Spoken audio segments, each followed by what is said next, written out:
everyone. Thanks for joining us here on Mom Squad. I'm Maureen Kyle, and this is a show focused on everything parenting. And this time of year, parents, moms in particular, are stressed out. The American Psychological Association says 2 out of every 5 people say their stress increases around the holidays. The causes typically include stress over money, missing loved ones, and also anticipating conflicts during those family gatherings. That's a lot to deal with. And then combine it with trying to make the holidays magical for kids and loved ones. We put a lot of stress on ourselves. So today I sit down with Dr. Francoise Adan, a psychiatrist and director of University Hospital's Connor Whole Health, as well as Chief Whole Health and Wellbeing Officer at UH. We discuss how to set boundaries and also realistic expectations.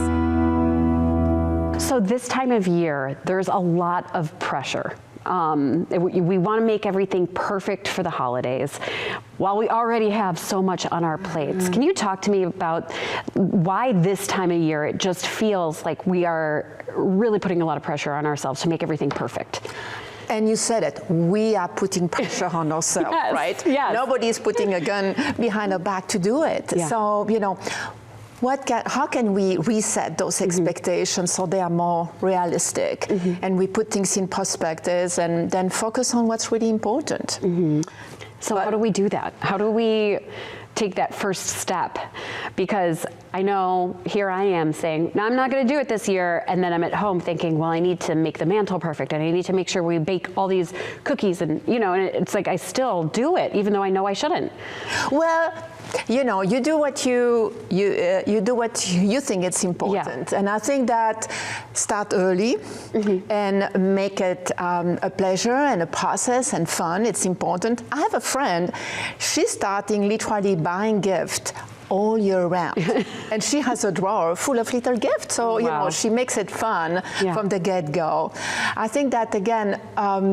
Realizing what's important, engage the kids, make this a family affair, try not to compare, which is so difficult, right? Yes. We are exposed to so much. We receive those amazing holiday cards and we feel like we need to compete. Right. We really don't. Comparison. Let's talk about that since you just brought it up, because I feel like no matter what time of year it is, comparison can just be a killer when it comes to our mental well-being.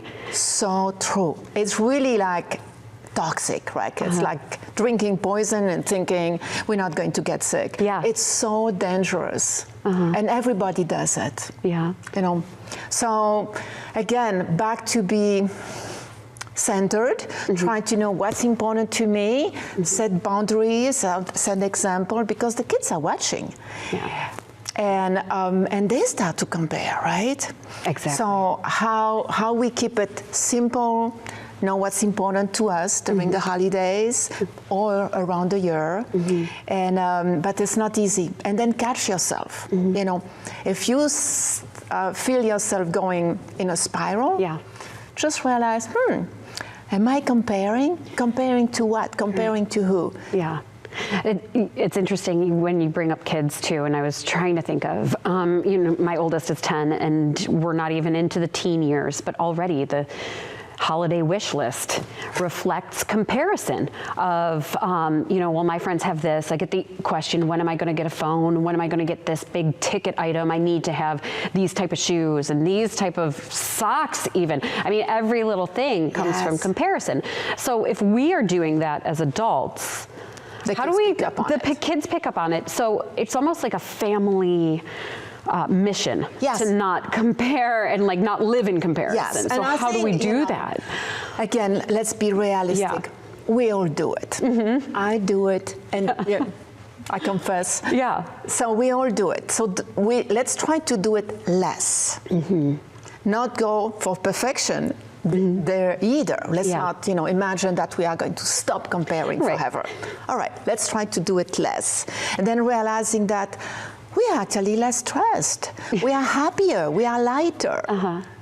Do you think kids will also be able to put that mind frame around it? I think you know, having those type of conversation with the kids, even they are young, engage them, say, what's going on? Who are you comparing to? I have done that, and I realized this is not helping me. Is it helping you?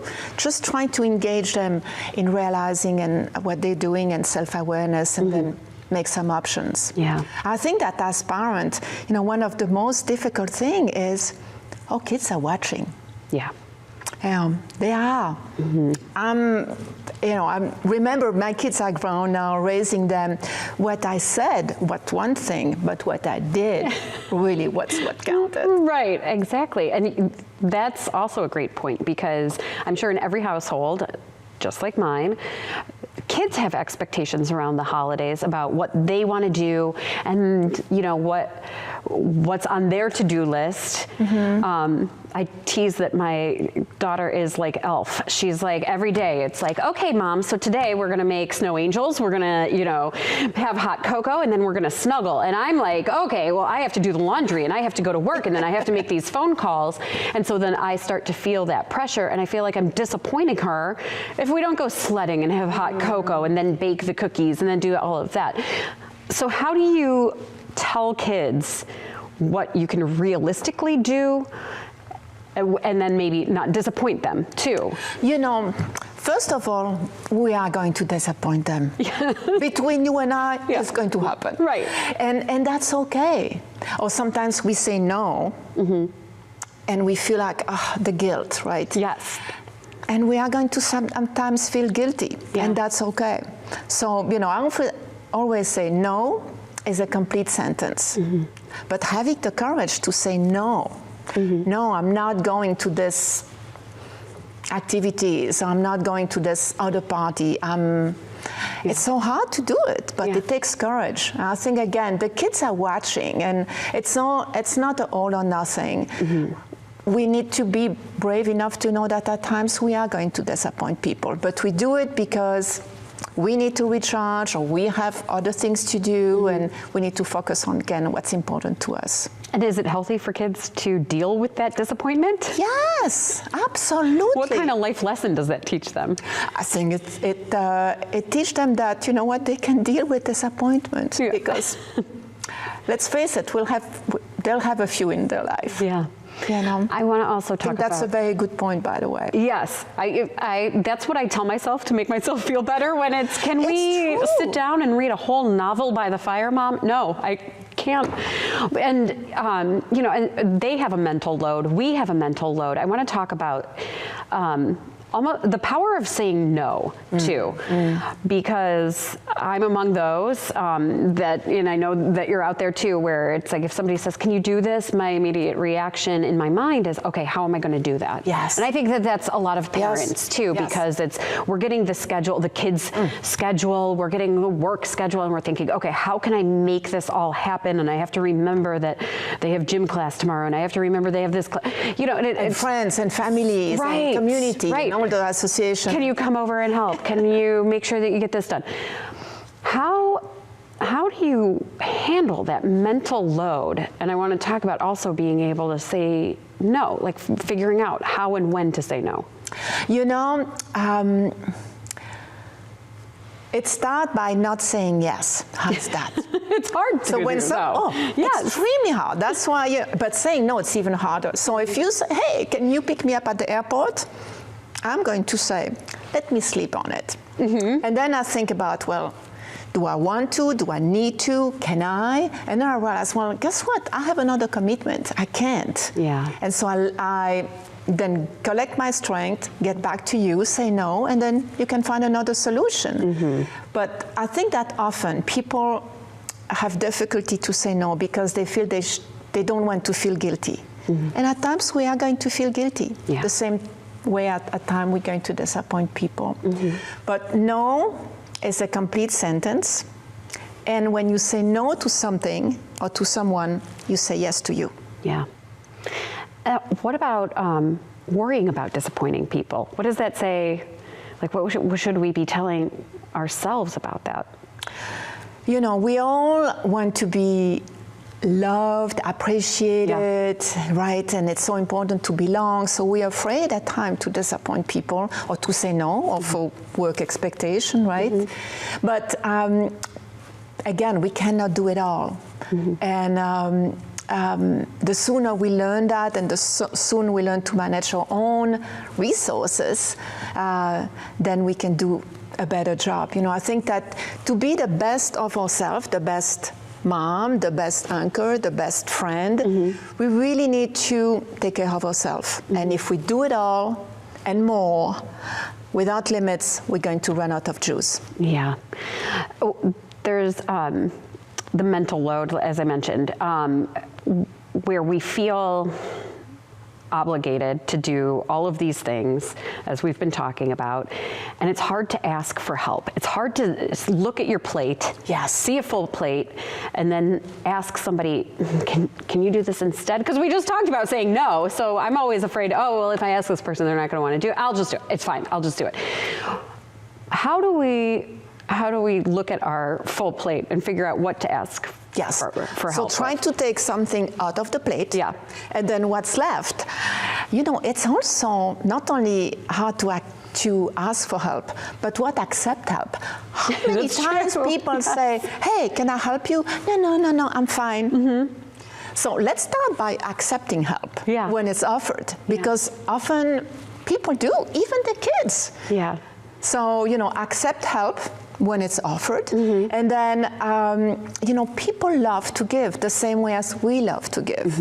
And if you ask for help, you provide the gift to someone else to give. Of helping, Yes. How do we get our kids to be those helpers too? I think model, and you know, and talk, so the kids can realize what's going on. I think that inviting the kids, holidays or not, to take pride in be helpful.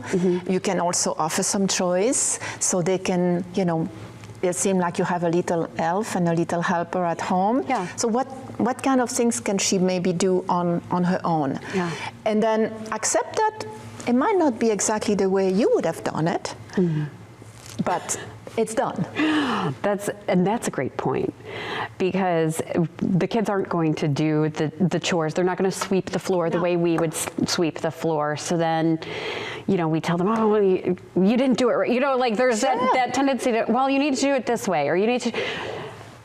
When they're helping and they do it, should we be criticizing, or should we be pointing out, well, you should have done it this way? You know, because I always struggle with, should I use this as a teaching moment, how to help them do it better, or should I just say thank you and then move on because they helped with that task? That's right. I think if they put their best foot forward, and you cannot expect that a 4 years old, let's say, is going to sweep the way you would do.